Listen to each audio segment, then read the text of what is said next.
Hey guys, today we are having a look at one of the best prime lenses you can get for Fujifilm X mount system, the XF 16mm F1.4. It's really hard to find any flaws in this amazing and very popular piece of glass, but I tried to look at it without any bias or prejudice, so watch until the end to find out what is it good at and why it may easily become your favorite Fujifilm lens. And if you are new here, my name is Petr Gardian and I am an enthusiastic photographer interested in all kinds of photography and videography gear. And on this channel I am sharing with you my experience with cameras and lenses I have used, related tips and even an occasional travel story. So if you are new here, consider subscribing. But what about this wide angle macro lens? I'll get to the macro part in a moment, but let me tell you right now that this is a true no compromise lens in terms of build, minimal aperture and optical quality. The guys at Fujifilm decided to go all out here, and it shows. Even though it was released 6 years ago, the autofocus is fast and precise and optics are sharp with a beautiful bokeh when you get closer, with aperture wide open at f1.4. And close you can get for sure, because this lens has the ability to focus from 15 centimeters thanks to a floating focus system Fujifilm developed specifically for this lens. That is why I called it a macro lens, even though it's not a true macro lens and wasn't designed that way.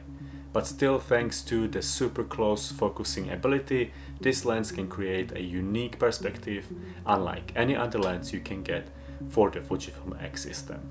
You can also help yourself with pulling down the clutch focus ring and using manual focus.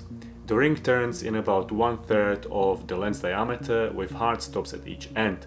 No dampening here, but that doesn't really bother me at all. And if you've ever wondered how it would feel to shoot with a Leica Q, this is as close as you can get using Fujifilm gear.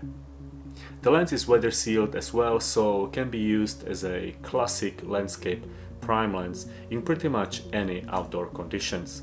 Stopped down, the resulting photos will be sharp, full of details and with beautiful colors.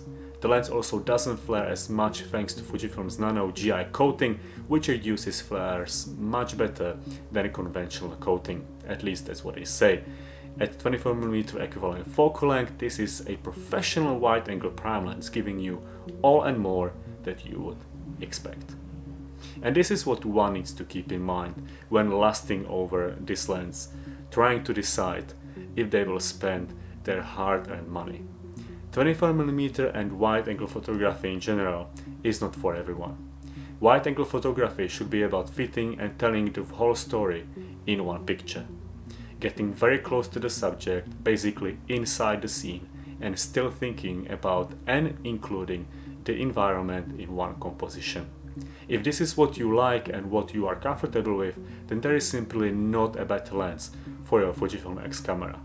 And you will have a really hard time finding any other 24mm equivalent lens with f1.4 aperture and with minimum working distance of 15 centimeters. But nothing comes for free, and besides its higher price, the 16mm f1.4 is also bigger and heavier than one would like.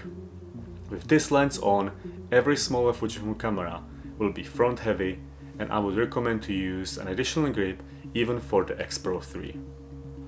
At 375 grams, this lens is heavier than, for example, the XE3 body, so a good grip is essential in balancing its weight, especially on small cameras. It also shows its age in a slight noise that autofocus makes, which is fine for stills but will be a problem for video if you position your microphone closer to the lens. Still, I wish Fujifilm would make the 35mm f1.4 this way, and also many other Fujinon lenses would benefit from a similar upgrade. And I'm sure it can get even better now, because 6 years is a long time in the digital camera world. But whatever comes in future, I'm sure the 16mm f1.4 lens will stay on the very top of what Fujinon lenses can offer. And if you are a fan of 24mm focal length, you definitely need to try it. You owe it to yourself. You can always replace it with the 16mm f2.8 if this one will be too heavy, or definitely prove to yourself that 24mm is just too wide for your everyday photography. And that is exactly my problem. I love this lens. I love the images it can produce. But I don't use it enough and feel guilty every time I reach for the 35mm lens instead. Which is basically all the time because I'm more of a 50mm focal length type of guy in general. But what about you? Do you own this marvelous piece of glass? Are you a fan of 24mm focal length?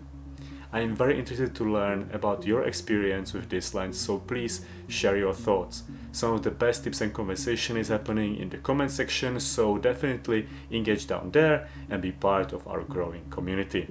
Thank you so much for watching. Definitely don't forget to subscribe to this channel if you appreciate it, like the video and let me know about future videos you might want to see.